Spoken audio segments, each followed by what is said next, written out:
Oke, bismillah. Bapak Ibu para pencari keadilan, balik lagi bersama saya Muhammad Rizky Firdaus, selaku Managing Partner dari JR2 Law Firm. Kali ini, kita mau membahas tentang pertanyaan-pertanyaan seputar properti dan pertanahan.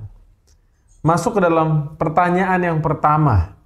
Bagaimana cara menghindari sertifikat ganda dan apa tipsnya? Wow, ini pertanyaannya bagus banget. Kenapa? Karena memang kita tahu bahwa ada sistem desentralisasi dan sentralistik di Indonesia. Sistem dari daerah menuju pusat yang kita tahu bahwa peraturan pemerintah tentang pendaftaran saja baru ada di tahun 90-an. Sedangkan faktanya hari ini, bahkan sampai tahun 2025 ini masih banyak tanah-tanah yang belum bersertifikat. Pun misalkan ada juga tanah-tanah yang sudah bersertifikat tapi ternyata double atau ganda. Bagaimana nih tipsnya? Yang pertama, atau kita rangkum dulu ya, yang ada dua hal. Yang pertama itu adalah dicek secara online, yang kedua adalah dicek secara offline.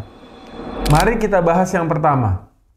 Yang pertama dicek secara online. Bapak Ibu bisa download Sentuh Tanahku di App Store masing-masing atau di Play Store, lalu cek nomor induk bidang tanahnya, nomor sertifikatnya, maka akan ketahuan apakah benar di lampiran-lampiran terakhir antara peta bidang tanah dengan peta yang ada di aplikasi Sentuh Tanahku. Walaupun memang aplikasi Sentuh Tanahku ini tidak bisa dijadikan tolak ukur pembuktian. Yang kedua, secara offline datangi kantor pertanahan setempat, baik di kabupaten maupun di kota, ajukan permohonan pemeriksaan bidang tanah.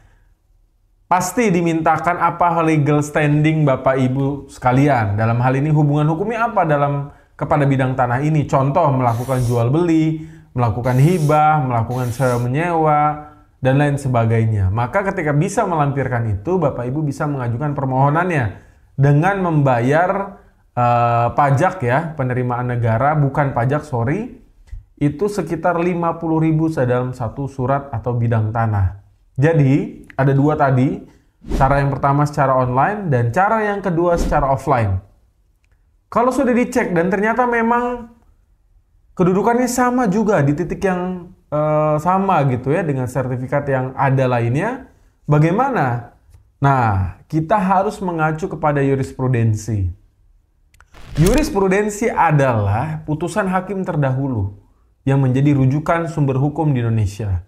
Dan ini diakui kedudukannya dan jelas final and binding. Jadi tidak ada debatable di sini.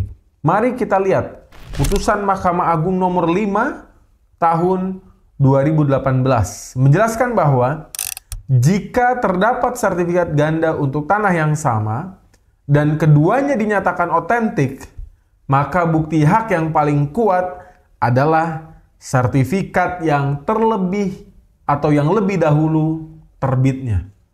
Jadi kalau ada dua sertifikat dan memiliki bukti yang otentik, dilihat tinggal apanya? Kapan penerbitan di sertifikat tadi? Yang paling lama mana? Yang A atau yang B? Ketika yang A, maka dia yang sah secara hukum. Demikian, barakallahu fikum.